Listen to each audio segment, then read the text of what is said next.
Welcome to The Breakdown with Brodkorb and Becky, a weekly podcast that breaks down politics, policy, and current affairs.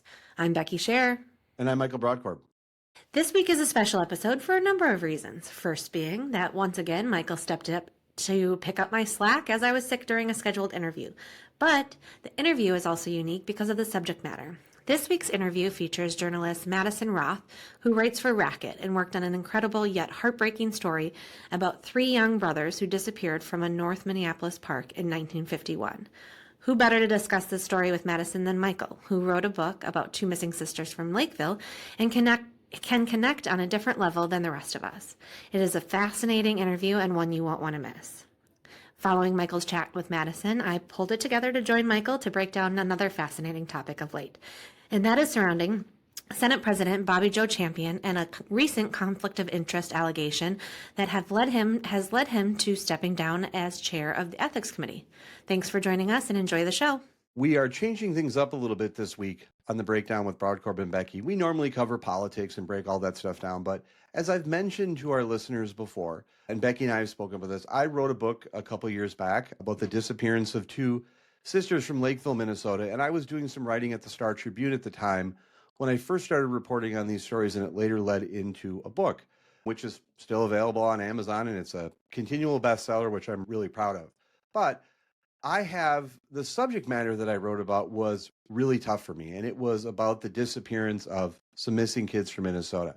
And I have always had a soft spot in my heart for those types of stories because as a parent, and we all were kids, and whether we're parents or not, we know children, and children are just special, and they're just innocent, and the concept and the thought of a parent losing their child, having their child abducted, is truly just a nightmare scenario. And a couple weeks ago, I saw a story online that was written by Maddie Roth, and Maddie writes for The Racket. And the story literally stopped me dead in my tracks. I read it, and I was so impressed by the level of detail, the level of work, the commitment she went into telling the story, and also the absolute gut-wrenching nature of it. I reached out to Maddie, and she was kind enough to be available to come on the podcast. And so this is going to be a little bit of a different episode.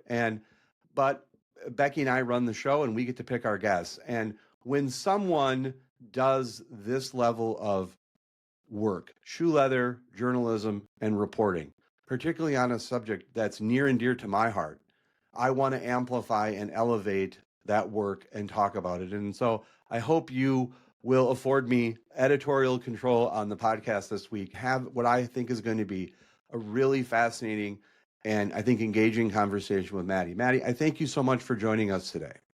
Thank you for having me. I appreciate it. Tell our listeners a little bit about your background. You're a recent graduate of the University of Minnesota. You majored in journalism, but tell us how you got to where you are today and now on being interviewed on my podcast. Yeah. So I graduated from the U. I worked at the Minnesota Daily for 3 years, got to be the managing editor, really just got to learn so much about journalism and fall in love with it.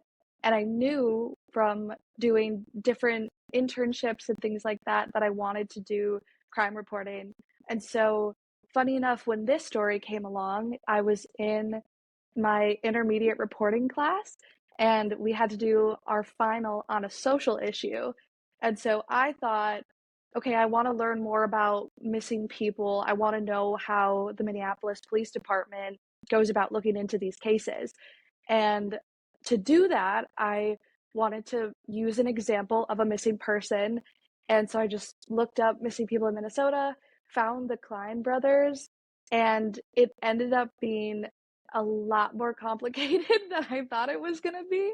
And so it took me a year and a half to write this entire story and to get it out with all of the information that there was.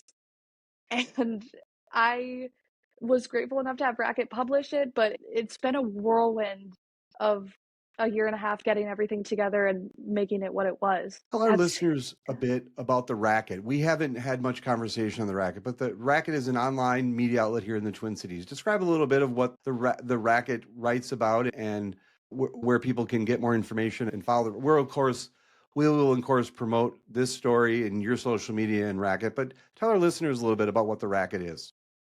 Yeah, so Racket is independent. It has 4 editors who run everything. They do a lot of freelancing, and they write about the things you wouldn't expect to see in a normal paper. One of my friends wrote a story about cryptids, and so they just have so many weird and random things, but they're really interesting and not what you would expect. So they do write about cold cases. They write about trying different sort of beers and THC drinks and things like that. But they also do some news and keep up with all of that. So it's a very niche sort of thing. For anybody who knows what City Pages is, it's got a similar vibe to City Pages. And so it's a really cool independent outlet that writes about things you wouldn't expect. Before we get into the specifics, I want to ask you the specific of the story. I want to ask you something that you touched on. What drew you, or what was your interest in true crime? Yeah, so my mom is a police officer back in my hometown in Wisconsin. And so I grew up around law enforcement my entire life. I know so many of her fellow colleagues, and it really is a special place in my heart because I think our law enforcement, they risk their lives every single day. And so to see that and to see what my mom has done, it has always meant so much to me. And I have always wanted to elevate people who have gone through these tragedies and elevate the people who are helping them get through it and figure out what happened to their family. So it has always been a really big interest and passion of mine to write about things like this. Let me just say, one of the things that I didn't know that about your past, and it's interesting to learn that. But one of the things I will just say before, and I'll talk more about the case here in just a second, but one of the things that I was so impressed by was the level of detail and the care that you showed towards the family. I think, and love to get your perspective on this, but I think a lot of true crime can be very exploitive. And Mm-hmm. one of the things that I never did, my writing partner and I, Allison Mann, never did is we never attended true crime conventions. We wrote our book in a very thoughtful way, very deliberative of the pictures we chose, how it was done. We didn't want to traumatize the family in any type of way. And sadly, a lot of true crime is exploitive. Just go to a bookstore, go to a library, and it's that type of stuff. What I was so impressed by was the level of care and maturity in which you wrote this story. It's almost what you didn't recover that I was so impressed by, and the editorial decisions that you made in crafting it and then working with the Racket. I have to tell you, it's one of the most amazing true crime stories that I've ever heard about in this state. And your work is incredibly impressive. And so I just want to say at the onset to our listeners that I want this interview to be about your work and what you do, but I just want to share just a moment just how impressed I was with the care and commitment. These are complicated subjects. And we're talking about missing children and families that are torn apart. And the level of maturity that you showed and the care is one of the reasons you're on here today. And I just wanted to say that at the onset, how just impressed I was. It was truly a gut-wrenching story, but told in such a thoughtful and respectful and non-exploitive way. There's so many ways in which people can gore up, for lack of a better phrase, true crime. And you told it in just a very humane way. And so, with that being said, tell our listeners about this story that you dedicated all your time working on. Yeah. So the process of going about it, I had no idea what to do. And so I was looking at the different on the website where the Klein brothers are, just trying to gather information from that and looking up anything I could. It hadn't really been written about that often. And so there wasn't a lot of news about it to fall back on. And Because these were three yeah. brothers that disappeared in Minneapolis. It's Kenneth Jr., David, and Daniel Klein disappeared on November 10th, 1951 in Minneapolis, correct? That's the story we're talking about. Yep. Yeah. Sorry. Go Yeah. ahead. Yeah, so we're looking at a case that's over 70 years old, which is so complicated to do, and so much has happened since then. But I got pretty lucky and I met Jack Elhai, who is a author, freelancer, and he wrote a book about the Klein brothers. It's called The Lost Brothers. Super good short book. And I got to talk to him and learn a lot about the case through him. And I think that was when I realized that this was so much bigger than I had anticipated. And so it all the pieces fell into place. He asked me if I wanted to talk to the remaining brothers because I'm going to try to make this as clear as it can. There's Gordy, who's the oldest brother, and then it's Kenneth and David and Daniel. And then there's Mike, Tom, Lance, and Donald. And so there's 8 Klein brothers in total. Three of them are missing. Yes, yeah. And so Gordy is still alive, and Mike, Tom, and Donald are also still alive. Lance has passed away due to sickness and health and all that stuff. And so when Jack told me that I could talk to Donald, I was like, yes, I need to know more about this. This would be fantastic for me to talk to somebody who has lived this and is part of this. And so he gave me his contact information. I talked with Donald. I met him numerous times, and he was the one who was like, if you want to talk to Mike or Tom, let me know. So I got to be connected to them. I got connected to Detective Jessica Miller, who got this case reopened in 2016. And so much of that was because of Donald. The story would not have happened without him.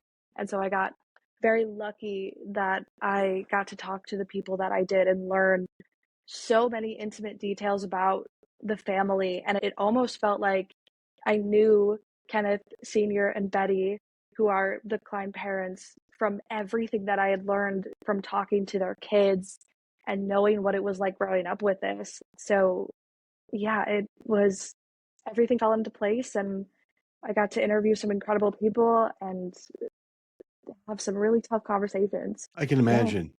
Tell our listeners what happened on November 10th, 1951. Yeah, the Klein brothers lived in now what is like northern Minneapolis. They were very close to the Mississippi. They were on Colfax Avenue North, and it's right by Farview Park for anybody who knows where that is. And so let's first get into like the setting. It's 1951. I feel like today we don't really let our kids like go out on their own when they're that young, because at the time Kenneth was 8, David was 6, and Daniel was 4.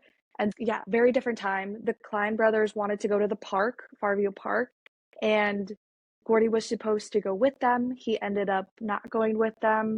And so the brothers told their parents that they'd come back, and minutes turned into hours. And when it got dark at night and they didn't come back, Betty called the police, and the police came to her house. And I think the shocking detail that I found out about this was they didn't do anything.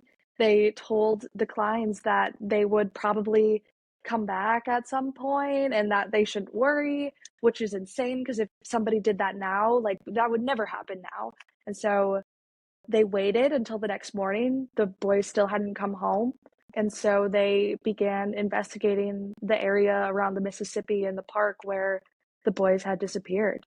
Now, the proximity of this location how far away is it? I know it's not too far away, but describe, if you can, how close this is to the St. Anthony Falls, because there was an initial belief, I think an initial ruling or a belief that the kids drowned, that they just went into the water and drowned. Is that a belief based on geography that is a credible theory that the kids went into the water? So it's complicated, because if you talk to Detective Miller, for example, she does not think it's likely that the boys drowned. So at the time, it's November, the water level is lower. And the way that it's been described to me is that if they did drown, there would have been bodies. But to this day, there's never been a body recovered. They have gone in the Mississippi and tried to find bones or anything that connected like to the boys, and they haven't found anything.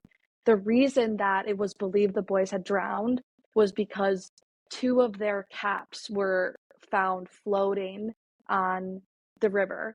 And at that point too, especially November in Minnesota, it was not cold enough for the lake to for the river to freeze, but it was getting cold enough where it there would have been something. And so a lot of the people I've talked to, part of the research that I did was talking to cold case investigators from different counties around the metro area. And even they were not truly convinced that these boys drowned. There was one individual who thought it could be a very plausible theory because he had been one of the divers who would look for bodies. And so he thought it could be possible, but I a lot of it has been described to me as MPD at the time just didn't know what happened to them, and it was a lot easier for them to say that the boys drowned, especially with being where they were. Let me just Yeah. say, not to engage in any ageism, but as someone who's 51 and grew up, was born in the 70s and lived had great trouble making years in the 1980s. It was very common to go out for the day and zip around on your bike and tell your mom or dad you'd be home later on at night and check in. It was just a different time, and things, as a parent myself, things that I would never conceive of doing. At some point that changed. And when I'm hearing this story, I think to some of our listeners, thinking about the 1950s is when I probably talk about the 1970s and 80s to some of them, in thinking about it and how long ago that was. And it was just very common growing up just to run out and go raise heck for a few hours, particularly in the summertime, and just check in sparingly, be at someone's house. And it was just more carefree than it is right now. Talk for a second about some of the investigative challenges, because we're talking about you're kicking the tires and relooking at a case that occurred in 1951. And I can't do the math, but that's a long time ago. Yeah, 74 years ago. 74 years ago. And so what type of investigative challenges exist in terms of records, what you can access? The other thing is that I assume this is still an ongoing investigation. There's someone assigned to it. And so there's limits as to what you can find out. But describe a little bit what you learned about some of those investigative challenges. So many. There were so many. I think the hardest thing at first was Detective Miller had told me that there was a case file that she had given to MPD. And when I reached out to MPD, they were like, hey, we don't have this file. It doesn't exist. And I was like, that's not true, because I know the detective who gave you her file. Like, she managed to get some papers back from the 50s, and she had a lot of stuff on it, and there was nowhere else it could have been. And so it was a lot of fighting with MPD, being like, I know you guys have this, where is it? And it was a lot of going to the different precincts in Minneapolis and being like, please just give me this file. And I, to this day, don't really know how it happened, but I miraculously got a public record request sent to me with the file attached to it from the city of Minneapolis. I don't know who did it, but it was there, and I have the digital version of the file. But obviously it's so complicated because some of the handwriting you can't read, and so I had to sit down with so many different people to be like, can you read this? I don't know what this says. And the way that they typed out files just wasn't what it is now. There was such little detail, and so getting that case file in itself was a huge challenge. But then I got, again, so lucky with Donald, because he got a CD with a bunch of files on it from the 90s when Detective Jim Schultz picked up the case and re-examined it. And so there was records from the 90s on there. And I really think so much of what I did was just luck, and asking questions and asking people if they had anything that could help, because all of that, that's where there's a part in my story where I quote Betty and Kenneth when they were interviewed in 1991. I got all of that stuff from the CD that Donald had gotten from Detective Schultz. So it was, the hardest part about this was getting information, and also just knowing what was true and what wasn't, because I was reading so many letters from people.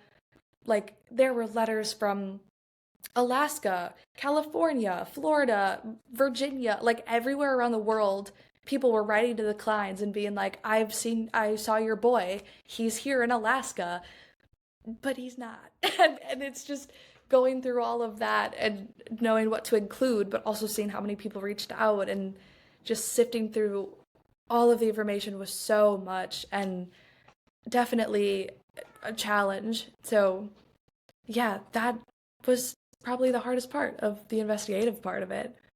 This is still an ongoing investigation. This is an open criminal case. How does that impact when you're writing, when you're working on a story, when you know it's an ongoing active case? Yeah, so there wasn't a lot of things that I wasn't technically allowed to say. There is a part in the story where there are two suspects who have been named or figured out throughout the years. And when I was talking to Detective Miller, she didn't feel comfortable telling me who those people were. But she did tell me if I looked hard enough, I could figure out who they were. I did. And there was an editorial decision to name one of those individuals because he has been ruled out, but the one that a lot of people think could have been the murderer of these boys, we decided not to name him because there is family of his in the Minneapolis area. And so I think that was definitely something where we had to really sit down and be like, can we do this? Should we talk about it? How is this going to impact other people? But other than that, there really wasn't anything that wasn't fair game to say. There is such little information on this case that nobody was looking at me and being like, don't write this, because everything that I knew is stuff that is out there that people know about. So it was really just the suspects that I wasn't allowed to talk about. We'll get to that at a later point, but I want to ask about the family for a second. One of the things that I know I struggled with and was certainly a motivation for me, but I struggled with was having to have conversations with the family because this is their life. This is someone that they knew. This is someone that was taken from them. How did you manage that process of speaking with the family? And to the degree at which you talk about in the story, how have they coped with this uncertainty about their siblings' disappearance? Yeah, so I think that was another really difficult part of this story was because they all reacted in such different ways. I had a brief conversation with Gordy, and at this point, Gordy is in his 80s. He doesn't remember much about the case, and he's gone through a lot of really hard, challenging things, being the only brother who was alive when these three went missing. And so I just made the decision to stay away. I didn't want to bring him through any more than he had already been through. And so that there was that part of it. And then I'll be honest, every family has some drama, and the Kleins are no different. And so talking to So them, that's a really important point because I said that a lot about, and in speaking with the family that I wrote about, I would say, look, no family's perfect. Every family's got drama, but it's really important that you say that because I think to this family, I think it helps. You don't want to normalize their trauma, but I think it helps make them feel sometimes maybe a little less like they're a freak show, because every family has drama. yeah. Some more than others, sadly. And this is a real sad example of some drama. Yeah. Yeah. And so some of the Mike and Tom and Donald all went about investigating this case in such different ways and at such different lengths to the point of, and I'm sorry if you're going to ask about this later, but I'll bring this up now. Go ahead. There's a person in the story, his name's Tom Kemp. He talked about, he believed he was David Klein. He found the Kleins and he met them in Arizona and he said, I am David Klein. I have memories of our grandparents' backyard where there was a tree that the Kleins had buried a red toy car. And he was like, I know where that is. I know exactly where it's buried. It's by this tree right here. And so Mike and Kenneth and Betty had all met him, and Tom had as well. And they were convinced that it was David Klein. And they did testing to see if he was blood related, and he wasn't. And they I remember talking to Mike and him being so convinced that Tom Kemp is his brother, and he's not. Like, he was so convinced that somebody like screwed up the testing or something happened, but they tested his DNA 4 different times and it wasn't him. And Mike he's convinced, and it was so tough because Tom and Donald were both trying to tell their brother, hey, this is not our brother, and Mike just wouldn't believe it. And so there are strains between the Klein brothers because they all have different theories, which I had talked about in the story, and nobody is really convinced of one or the other, but it's so difficult when you just want answers and you don't have them. And so you'll believe anything. And that was something that the Detective Miller had said to me. I had asked her more about Tom Kemp, and I was like, what do you have to say about Mike believing that this is his brother? And she was like, people are holding on to hope. You hold on for hope for so long, and you try so many different things that when something comes up and it seems so promising and it's just not the answer you want, your brain is gonna trick yourself into thinking that this is finally something, even though it's just not. It was heartbreaking to hear Mike try to convince me that Tom Kemp was his brother when I knew otherwise. And so having these conversations with them got to be difficult when it came to a point of them looking at me and being like, look, Maddie, this is what happened to my brothers. This is what you have to write about. And I just had to look at them and be like, I can't write about this when this is not, we don't know about it. It seems really like a lot to write about, and I'm so sorry, but like I have a responsibility to make sure that this doesn't make you guys come off like you're crazy. And like it was definitely difficult. I think Donald helped me the most throughout this whole process, and talking to him was definitely probably the hardest just because he was the youngest and he grew up watching his entire family be impacted by this, and he's given his entire life to this case and figuring out what happened. He moved into Betty's house when she had passed away, and so that's where he is now. He kept every documented piece.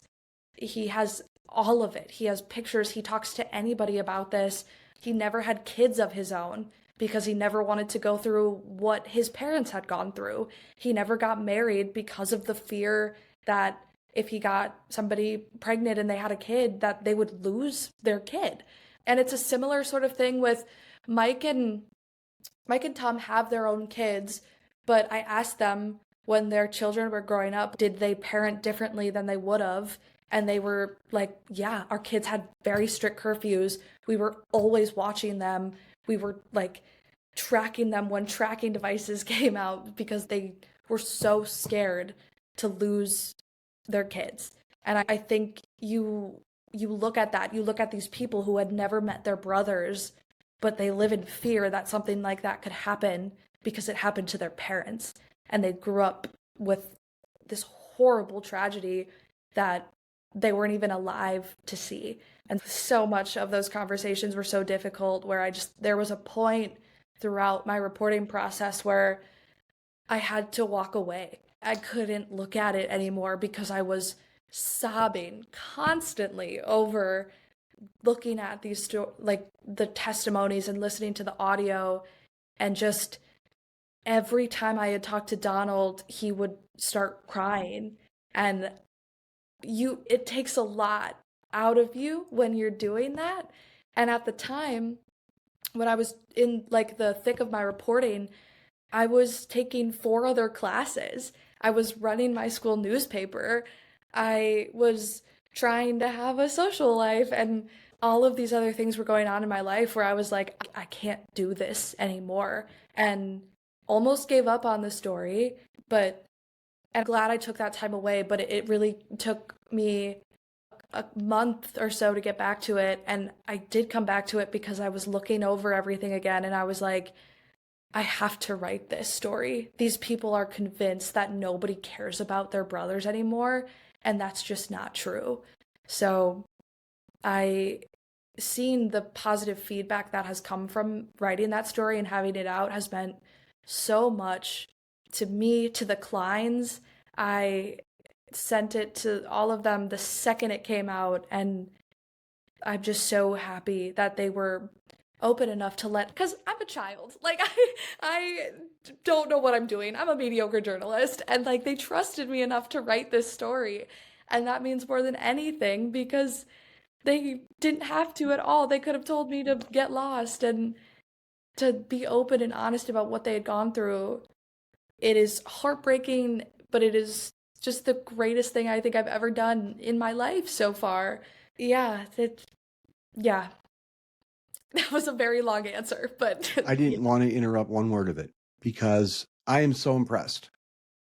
Because there is so much that you just said that I'm just blown away by it. First of all, let me just say this to you. You have changed lives, and you have absolutely changed lives. And I can't begin to tell you how much I identify with what you just said. And it's part of the reason I wanted to talk to you is because I don't know how you did this. I don't want to, I'm not going to ask you your age, but I don't know how you did this because I wrote a book and I don't know how I did it. And I guarantee you, I couldn't have done it at your age. There's no way I could have done this. And what you took, because I know in some ways, not to the same level, because this is not easy material. This is not easy content. And I had the opportunity to meet law enforcement and other journalists that wrote about this. And I don't know how they did it for their job. And you took this on and you put that on your shoulders. And there's an emotional toll. There's an emotional trauma because you obviously want to tell the story, but in order to tell the story, you have to believe in the story. And in order to believe in the story, you have to hear the pain of the story and you have to engage with the family. And you're on the front line, and that takes a toll. That takes a toll on you. It takes a toll on them.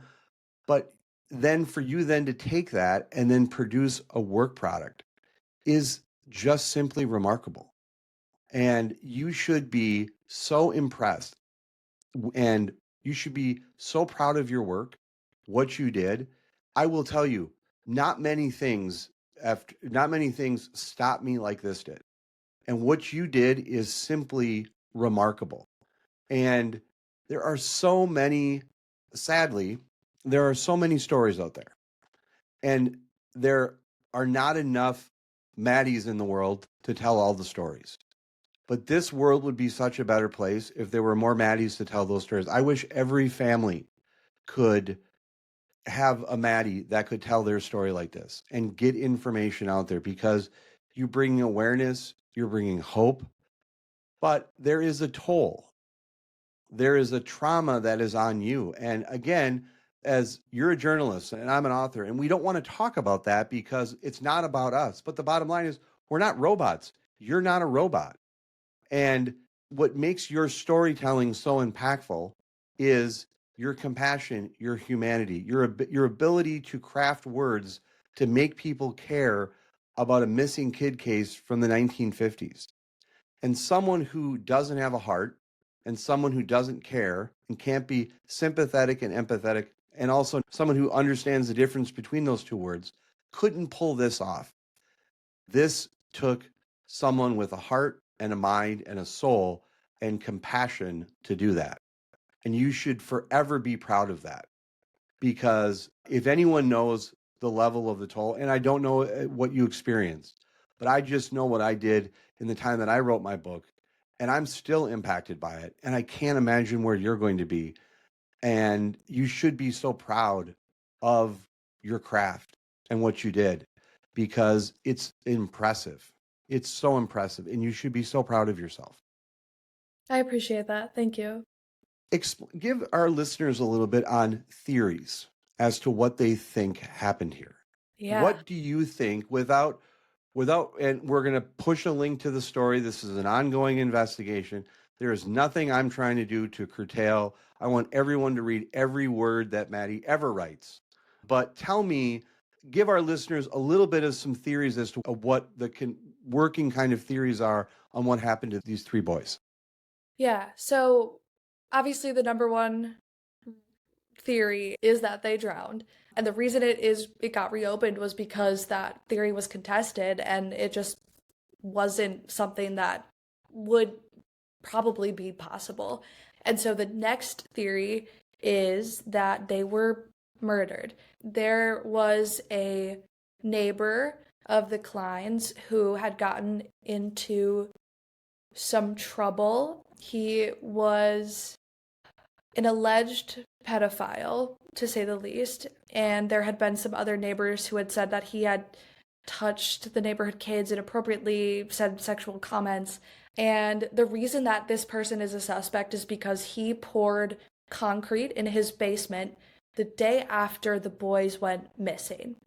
And apparently was supposed to have some people come help him, but he did it all by himself. He replaced his truck bed the day after the boys went missing.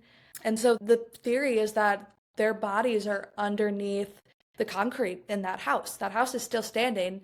Police have tried numerous times to get into that house and to use like the sonar detection to see if the boys are underneath it, but the owners have said no. Donald has told me that the second that house goes up for sale, that he will give as much money as he can to buy that house to see if they can finally figure out if the boys are underneath there or not.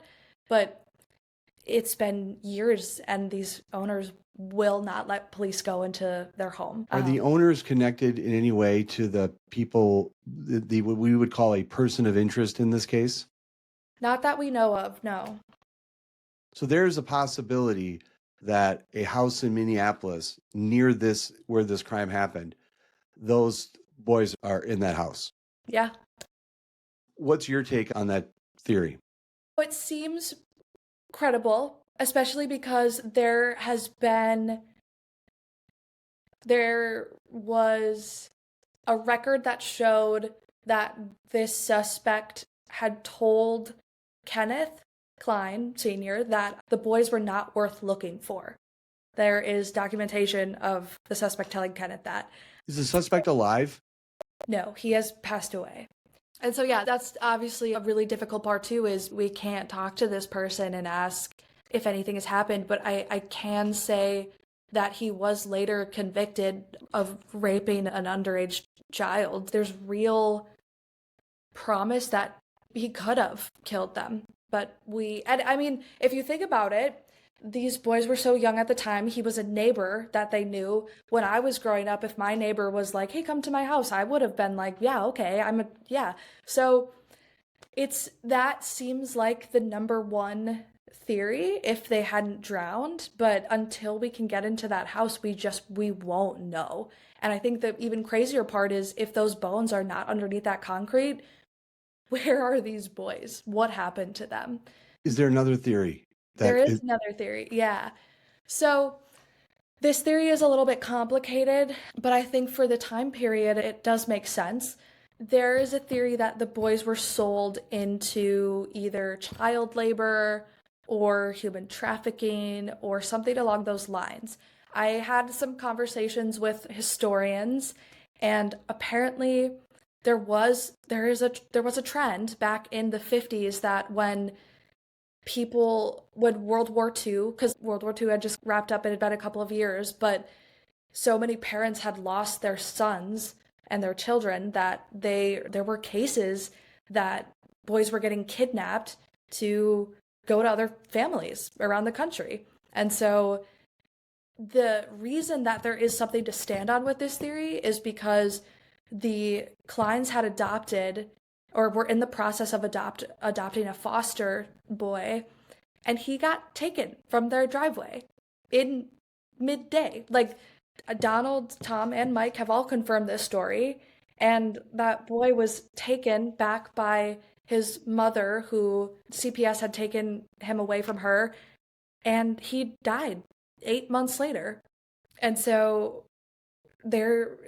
I don't know, that theory is a little bit more complicated because we just don't know if that is actually something that could have potentially happened. But I feel like sometimes I have a hard time believing that theory because I'm like, if these boys were taken and they grew up somewhere else in the world, how do they not know? How do they not realize that they're one of the Klein brothers? And maybe news just hasn't gotten out there, but I like when there was a broadcast when they first went missing, or not when they first went missing, when the case was brought back up in the 90s that went out in Arizona. And so I feel like if they were out there, somebody would know. Somebody would have figured something out, but we're just never, feels like we're just never gonna know. One of the most difficult things to read in the story was the efforts the family kept to keep the story alive. Yeah. And that is such a nightmare. This family, they ran newspaper ads, followed up on leads. They did an extensive amount of work to keep this story alive. And who I always think about is I think about Patty Wetterling, who the Wetterling Foundation was helpful to the family involved in the case that I worked on. And I had the opportunity to meet the Wetterling family. That the pain and that trauma that family went through is simply unimaginable. And to read this story and to know what the family did to keep hope alive. I'm using that word specifically because that's what Patty Wetterling would use. And this is a woman who didn't change her phone number, kept her light on because she always wanted Jacob to know where to go.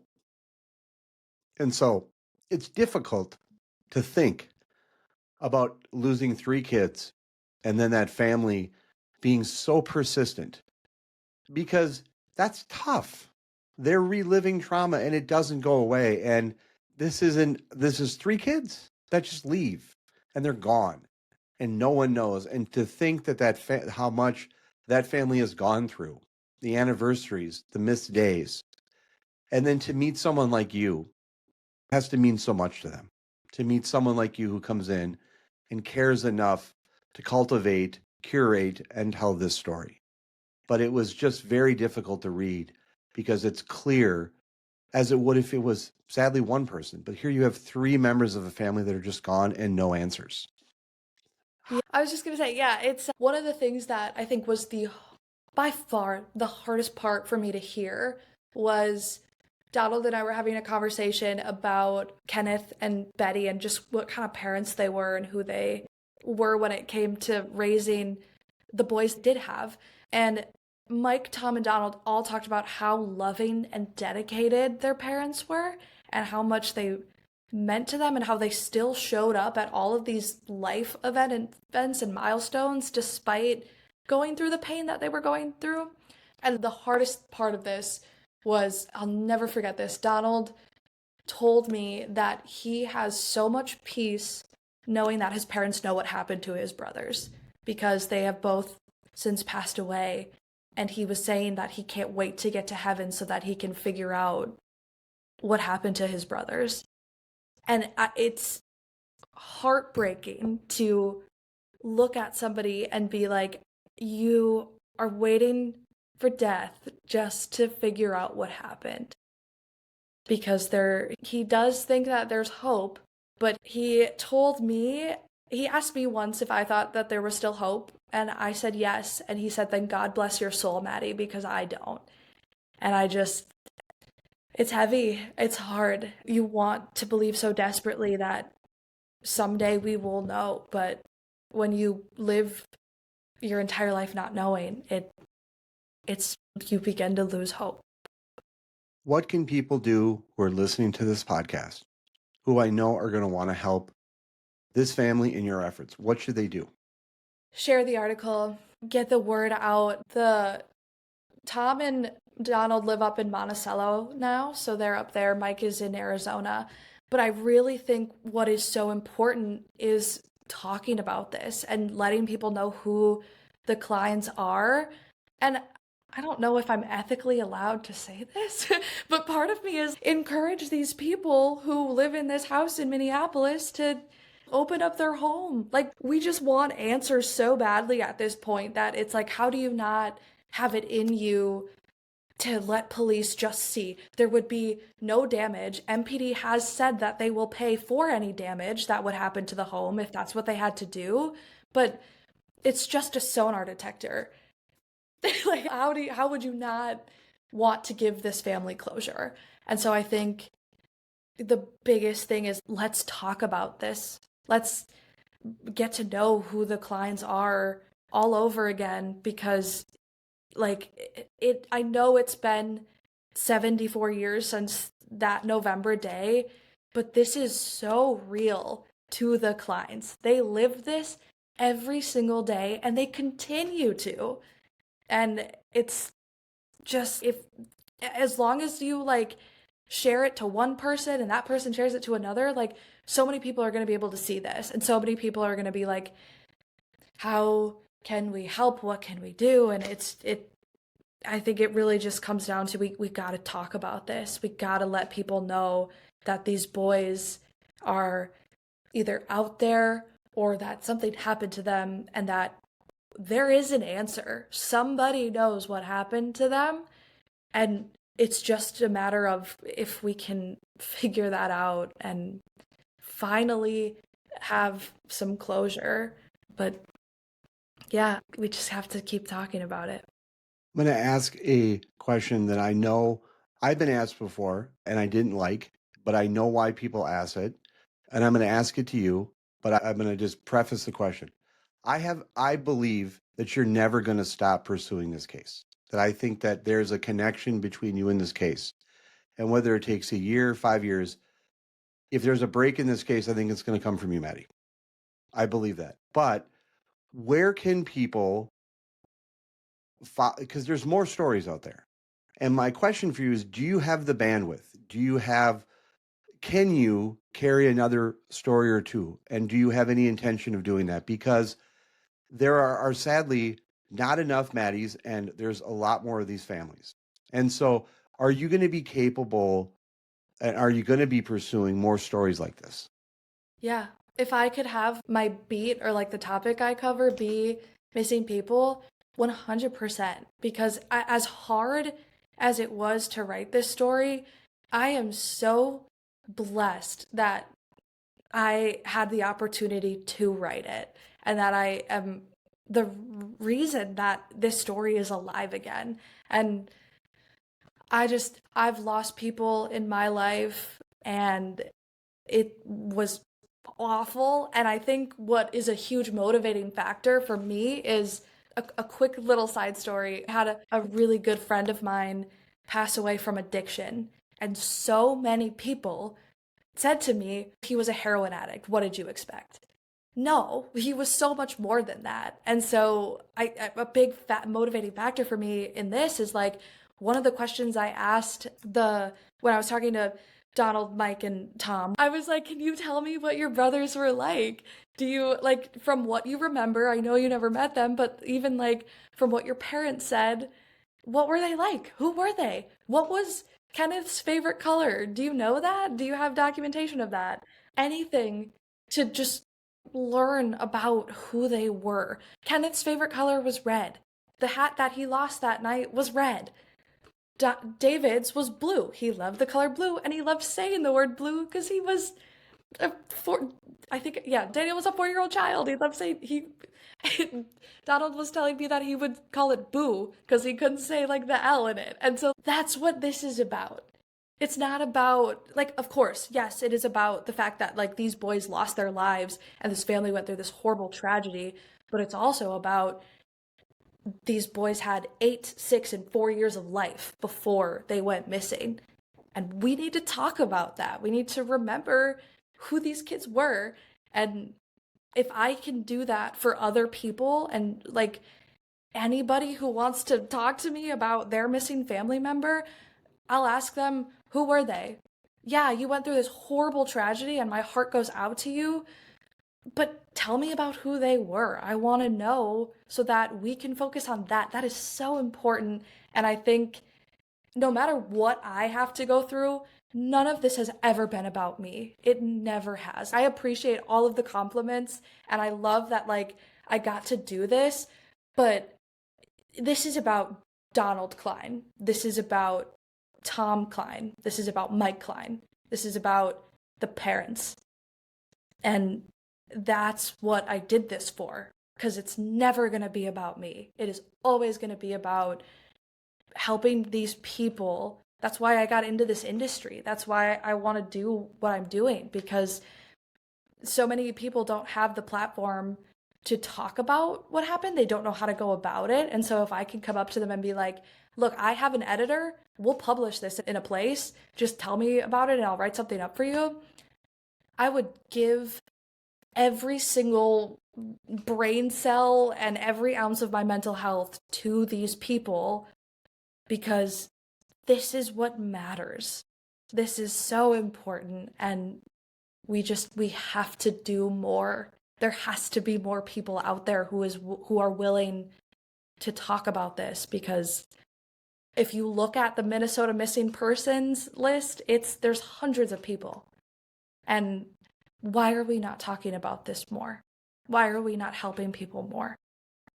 And if I can do that, I would every single day. I'd make it my beat if I could, but I don't think places hire beat journalists who just do that. So I They guess should. But yeah. One of the things I want to say is I want to put a plug out to the Racket and to support. I'm going to do something I haven't ever done before. I'm going to encourage our listeners to go to the Racket. I'm going to share their link in the bio, and I want to encourage people to donate to the Racket. It's independent journalism. Support their work and support the work of Maddie. Maddie, I just have to say that I'm just simply blown away. And you have made I'm almost at a loss for words about what we've discussed in this interview. I want to just make a couple promises to you. Number one, any updates on this case, you can always come on our podcast at any point. And if there's any updates in this case, anything we can do, that Becky and I can do to help promote this case and your work on it, we are absolutely willing to do. That's an open invitation. Number two, you are an absolute guardian angel to this family, and the manner in which you discuss the topic today. Boy, if this is a tragedy, there's not any circumstance that you find an answer to what happened to these kids that doesn't involve there being pain and trauma. But the one thing that I think positive has come out of this has been you. And I think that's something we should all as a society be proud of, is that in a world full of people who take kids, there's a Maddie Roth out there who wants to make sure that doesn't happen and is committed to helping these families find some closure. And God bless you for doing that. And I don't mean that in some trivial, I literally mean God bless that there are people like you out there. I don't mean that in some, like I'm preaching in any type of way other than what I actually said, because you're the type of people that makes this world such a better place. You could have written about any subject and you chose this one. And the beat and what you want to work on and where you want to focus is all about finding closure for families. And my God, we all should just applaud that. And as much as this isn't about you, it is about you. And I just want to say thank you for all the work you did, the hours you spent, and the dedication you gave to telling the story of three people you're likely never going to meet. And you did it for all the right reasons. And these are absolutely the types of stories we want to tell on this podcast, but it's going to be pretty tough to beat this one, because what you've done here is just incredibly special, important, and it's so emotional and it's so difficult and it's such a topic. And I'm just blown away by the work that you did. If there's anything we can do on this podcast, anything I can do, I'm going to promote the hell out of this episode. We're going to send some attention your way, and we will share all of the links to where people can contact you in the podcast, in the notes, and we're going to promote the hell out of this, and we're going to try to bring as much attention as we can. Maddie, thank you for taking time, doing what you do, and just being humane in a really inhumane time. I appreciate you giving me a platform to talk about this. It means the world to me. I had told you before, like I was so excited to do this because it will always be a part of me now. So Thank you for giving me the chance. Keep up the good work. Thank you. Becky, it is great to have you back for this portion of the episode. How are things going for you right now? As our listeners should know, you have a baby/parasite inside you right now. How are things going? Things are going well. We are nearing the finish line here. So basically could happen anytime, but scheduled to be a little over 2 weeks away. So we are really getting down to it in numbers. And unfortunately with that comes some aches, pains, headaches, and all the joyous stuff that comes from being about 38 weeks pregnant. But I'm healthy, baby's healthy, so we're hanging in there. Explain to our listeners, and particularly men like me who have no concept of this, what is 38 week likes when you're pregnant? Because I'm sure that's exactly what you want to do, which is explain to an entire group of strangers and me what walking around at 38 weeks is like. How comfortable is it? Is everything as cracked up to be? I mean, I do love being pregnant. It is really cool to feel the baby moving around, and it's just fascinating of what women's bodies can do. That said, I have a rather large baby. It's measuring very large. And so I'm walking around with an 8-pound bowling ball just weighing down here. I have to wear like a belly band to help take some of that pressure off because it's just heavy and uncomfortable. And then sleeping, moving side to side is like a whole rigmarole escapade kind of thing. The baby's pushing on the bladder. You got to pee every 30, 40 minutes. It's a very joyous, wonderful thing. And then also, so I was out, I had a migraine, and you can't take a whole lot. There's not a whole lot. If you've ever had a migraine, Tylenol just doesn't cut it. We can't take a whole lot of the medicine because that goes through to the baby. And yeah, we're dealing with that and all sorts of fun stuff, but they're monitoring. Everything's looking normal and healthy other than just a very large little boy in there. Are you getting much sleep? Surprisingly, more than I was because my husband is now in the preparation for me dealing with a baby overnight. My husband our toddler still is not the best sleeper.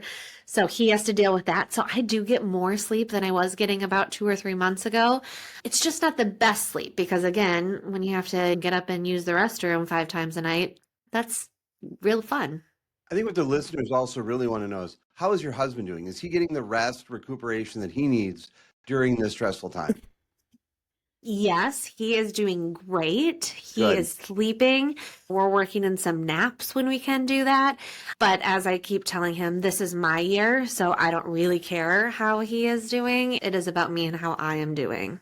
And just to remind our listeners, you are still married, correct? I am still married, happily married. He's Well, putting keep up our with all the fingers crossed. complaints. Yes. Thank you. I want to just say how much I appreciate you doing this podcast with me, and also that you're being so available during this very important time in your life. And I just want to wish you and your family all the best during this time, and I hope everything gets rest and that your husband gets the rest that he needs. We appreciate your concern. The podcast listeners are really rooting for him.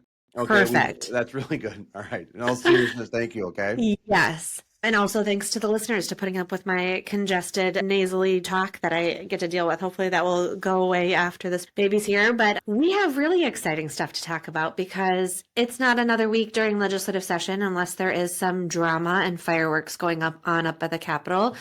And we got some this week. And as wearing my partisan hat, thank God it's on the other side of the aisle for once. It's been, whew.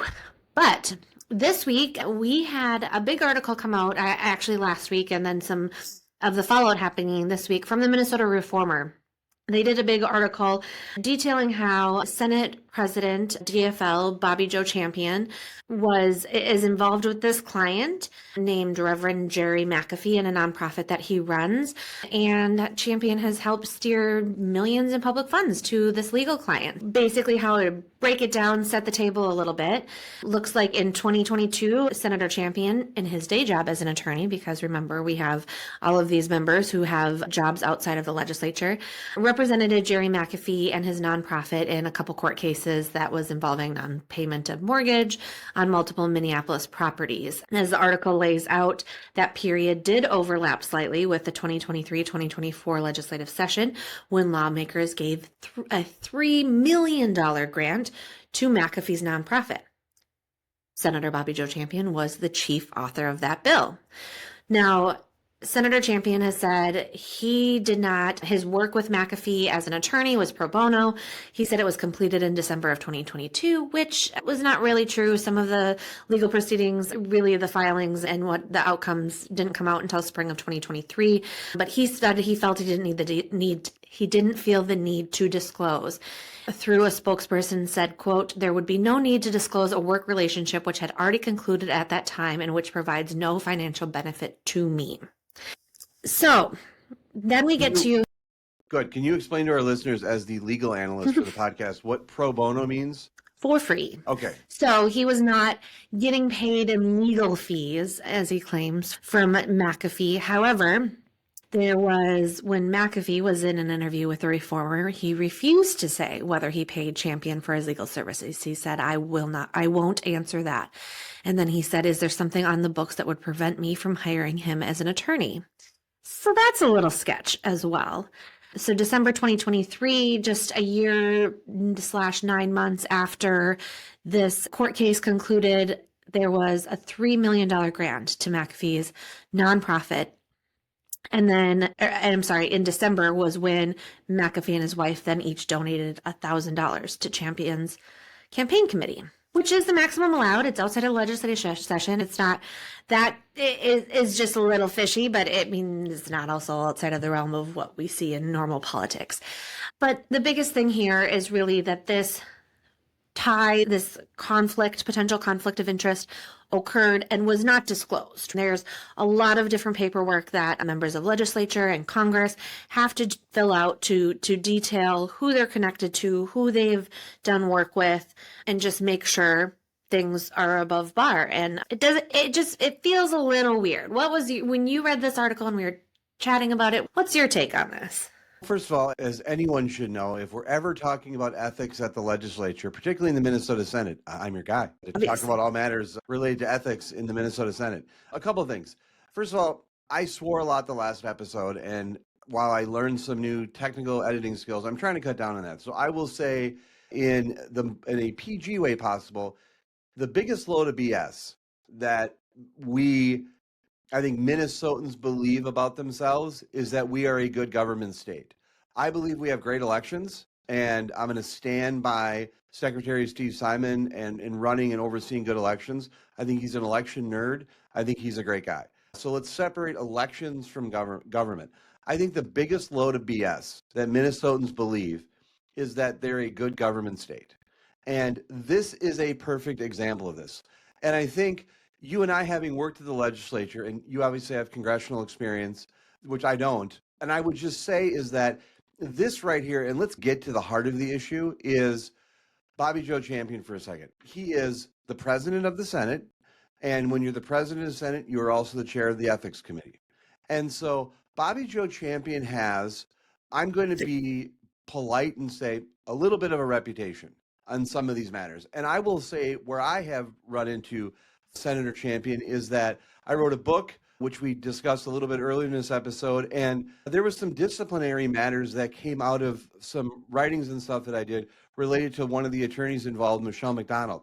She had an attorney that was representing her who had her license suspended for a period of time, and Bobby Joe Champion came in and represented Michelle McDonald's attorney in some of these suspension matters. One of the things I learned that there was a little bit of a reputation that Bobby Joe Champion had is that cases that, and I want to be very careful, is that Bobby Joe Champion is a sitting member of the legislature, and member of the legislature can limit their work activities when they're in legislative session. And Bobby Joe Champion, I want to just be careful, but I would love to have a Spin Room off the record podcast where I talked about some more of the stories and narratives that I've heard about Senator Champion. And I would just say, I think it's interesting that he's the head of the Ethics Committee. I think within the bounds of the First Amendment, I think it's interesting that he is the head of the Ethics Committee. And in this type of matter comes up. I think the problem here, and let's set aside all the contribution stuff, because I get your perspective on it. I think the most important thing to watch about contributions is not the dollar amount per se, it's the timing. That's what I look for. And we discussed on an episode or two before that my late father and I would look through FEC reports and campaign finance, as all kids did, and with their parents and talk about stuff. And I was always focused not necessarily on the dollar amount, but on the timing of them. And what I found interesting in your prep work and laying this out and what's been reported, it's the timing that's interesting. I don't know necessarily the dollar amount, but it's the timing. And to me, again, I'm not a lawyer. You're the legal analyst. If we get sued, it's coming your way.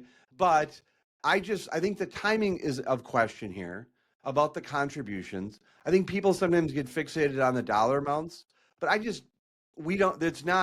this isn't pre-Watergate in times where there was millions and millions of dollars in cash on hands. And when we're talking about some of the feeding our future issues, this is somewhat small potatoes in terms of the contributions. But the issue here, if we can really focus, is on the timing of the contributions and then what he was doing as a legislator.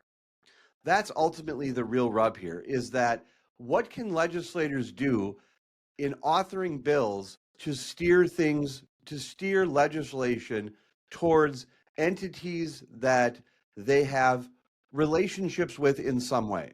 And I think the challenge here is, when did the relationship start? When did it end?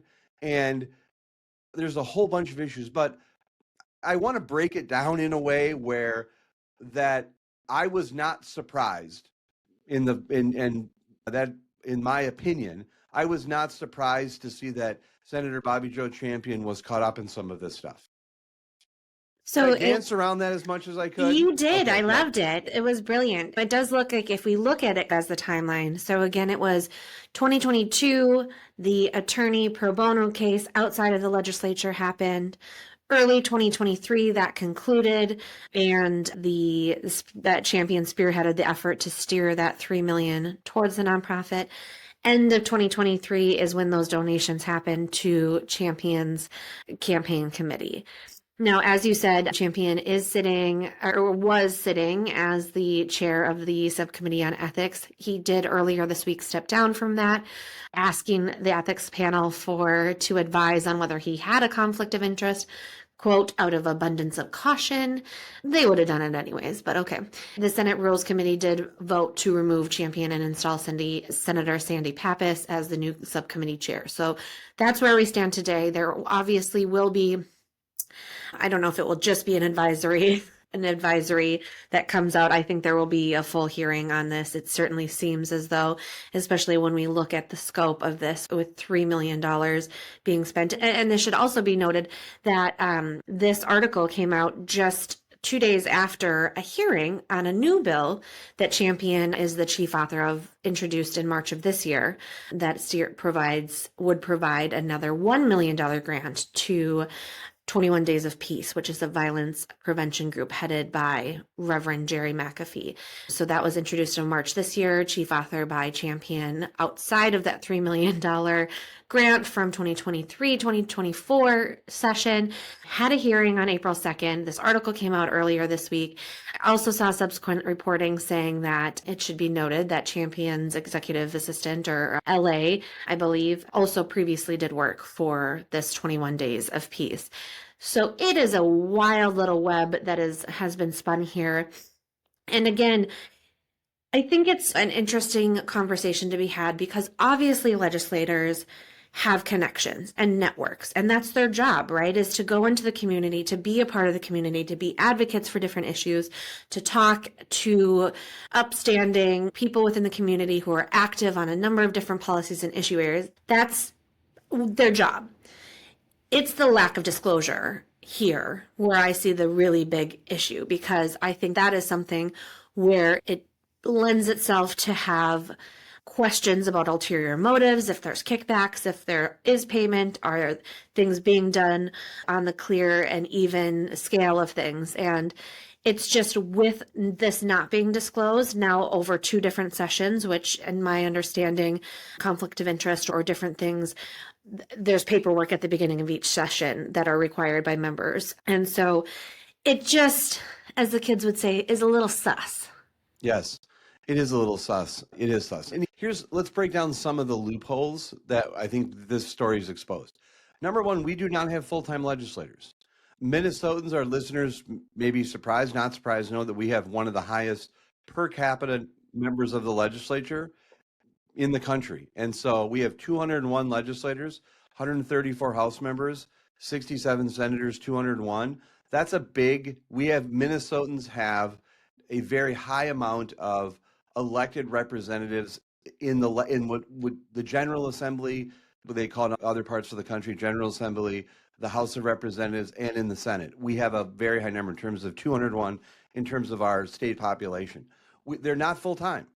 And so what that means is, while they are getting paid much more than they used to, it's not a full-time job. And so the only clean way in which to do this is to have it be a full-time job. And even then, it's complicated because members of Congress is considered a full-time job.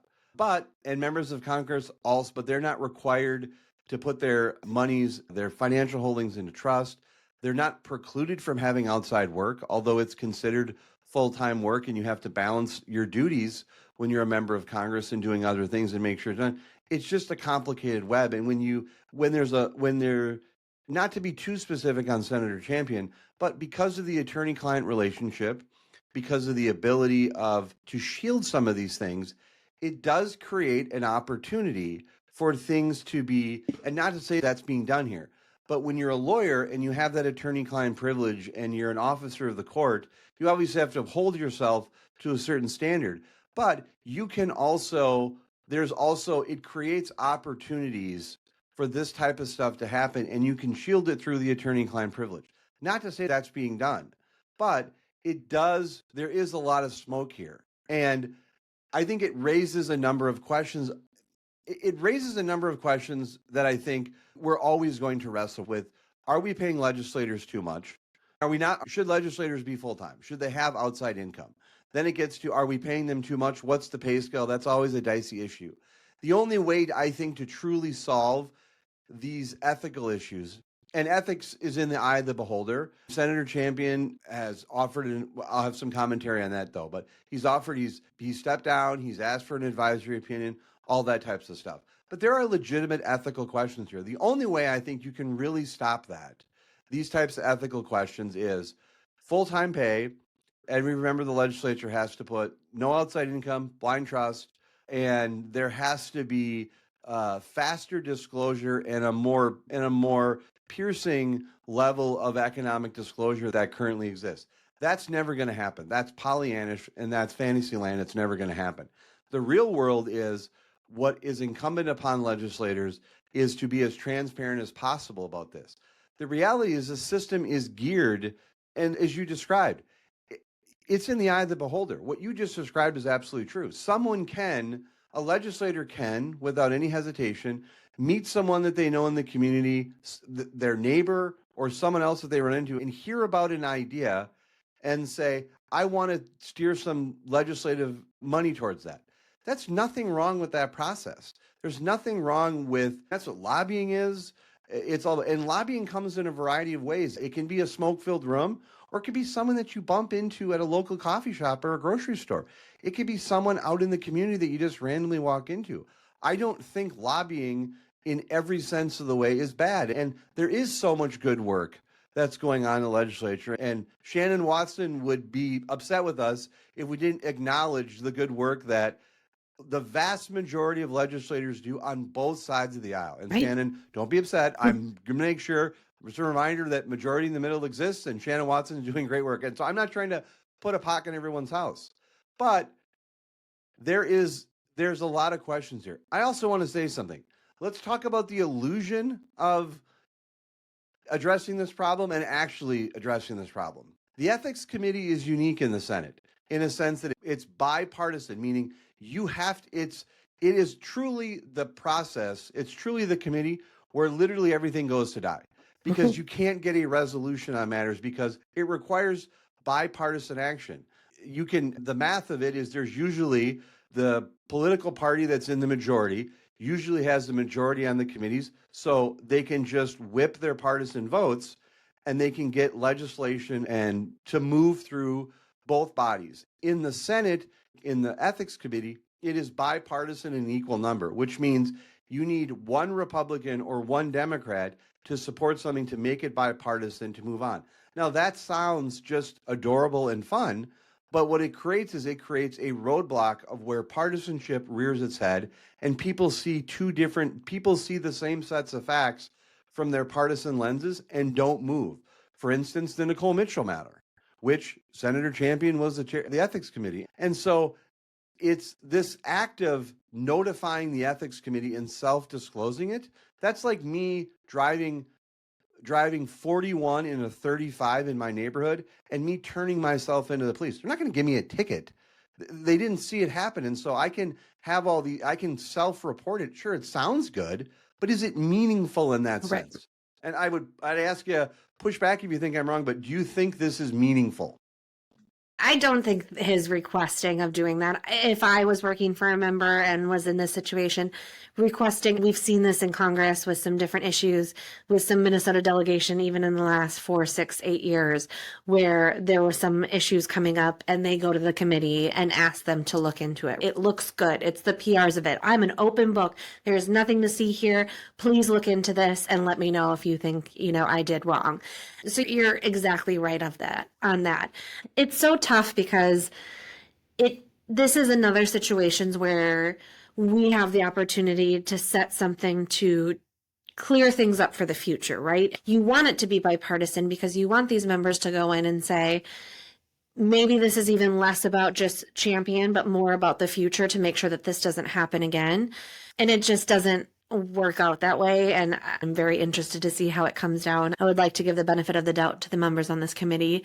I don't know if they've changed it. In my experience when I was there, I think it was like 2 Republicans, 2 Democrats that sit up. So like you say, one of them has to switch over. But it clearly, at the very least, I think that they would say a slap on the wrist that, in the future, you should do this just to have the appearance of things that are above board. Senate Republican leader Mark Johnson did just say it is entirely inappropriate for a legislator to request state funding for an organization they are also representing in court, even if the work is pro bono. Any conflict of interest or even the appearance of one should be fully disclosed.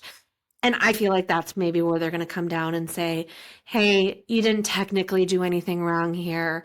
You didn't get paid. The timeline is clear. But going forward, let's have this be a little more clear. But who knows? Again, we're dealing with such a tight split in the Senate. The House, the legislature is just still bonkers. We have a special election coming up. It is just, you can't catch a break of something just like moving nice and easy and some policy coming out of this legislature. So we'll have to wait and see what really comes down. But I think you're completely right. I think this is just a way for him to save face and look as though nothing to see here. I didn't intend to do anything nefarious, and look into it all you want. Just a couple more points in this I want to just make. I think I was a little off on my comparison because in the scenario I said, I was self-reporting myself to the police for speeding. What he did here is I saw the cop was going to pull me over, so I just pulled into the police station myself. It would be probably more of an example. Yeah. Senator Champion didn't ask for this advisory opinion in a vacuum. There was substantive reporting from the Minnesota Reformer, and a tip of the cap to J. Patrick Kulikin and the team over there at the Minnesota Reformer for their work on this. But this was in response to, after the lights were turned on about this situation. And so as much as we want to give, I think Senator Champion wants to be given credit for going to the ethics committee himself. I have a feeling, and please correct me if I'm wrong, if you think I'm wrong here, that the ethics committee was going to be taking this up in some way, whether it was Senator Champion self-reporting it after it had been disclosed, or there would have been an ethics complaint filed.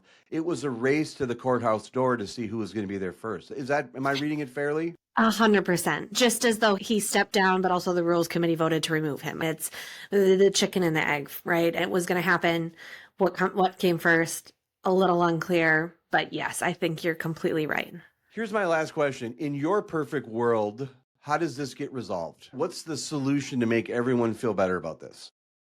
That is a really good question. I don't know if there's a fine of some sort. I feel like it needs to be something more than do better next time.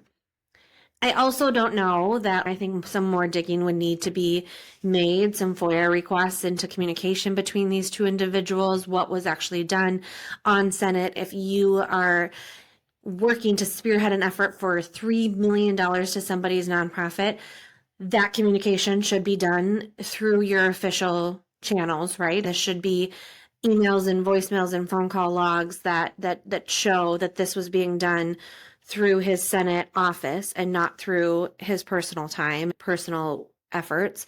So I think having a little bit more investigation into that to figure out really where that is, because I'm not saying you need to claw back $3 million. If this is something that the legislature granted, it's a lot of money, but it's a lot of money. So in my mind, I want to give the benefit of the doubt that this is a worthy cause. That is, it deserves $3 million of a grant to do the work that they plan on doing. But there needs to be something done. I feel like something needs to be done to change this from going forward, from not happening again.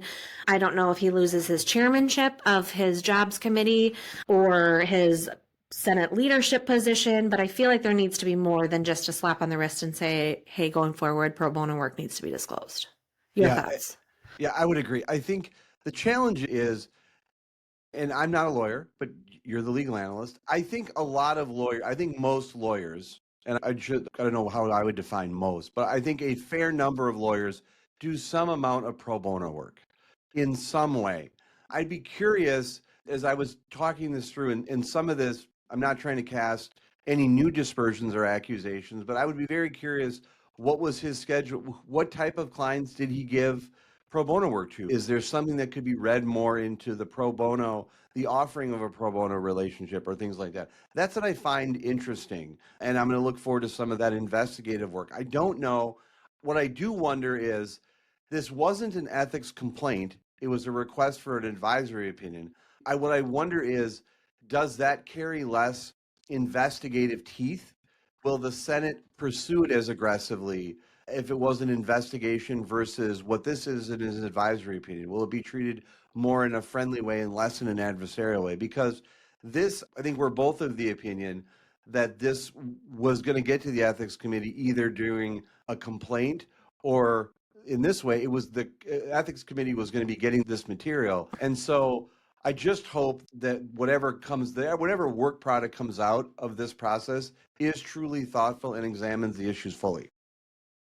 One other question, just as we're spinning and chatting through this, is, again, I am no expert on how pro bono cases work and what you're taking them up, but I would be willing to bet that if Champion or another attorney was in court and there was some sort of involvement in a paid client and a pro bono client, let's say you're my paid client and George over here is my pro bono client, and there's some interaction with you two, I would have to the judge would be required to know that, even though George didn't pay me.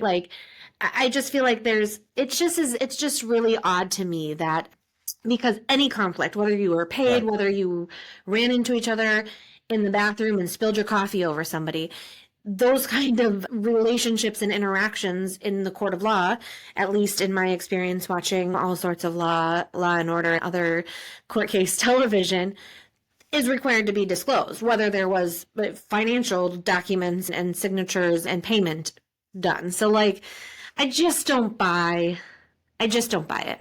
Yes. Sorry, that was just one last little No. little black helicopter. No, out I there. think it's true. And the other point I make is that there's no difference, I think, in the eyes of the court if you're representing someone pro bono or whether you're paid. You still have the same ethical responsibilities. And I think in this matter, I think that this is a little bit of a shiny object, as we would say. Just focus on the fact that it's to the ethics committee and Bobby Joe Champion did it himself. Why would someone turn themselves in? And I think this is an example that you and I have seen, in closing this topic out, but you and I have seen consistently, of where people take advantage of some of the administrative opportunities that they have to show that they're self-policing themselves, when this is a little bit of smoke and mirrors. And how much smoke versus mirrors this is and what is truly there, that now lies with the ethics committee of the Minnesota Senate, and we know that product's going to be good because we've seen that the last couple of years, particularly with the Senator Mitchell matter, that they have really struggled.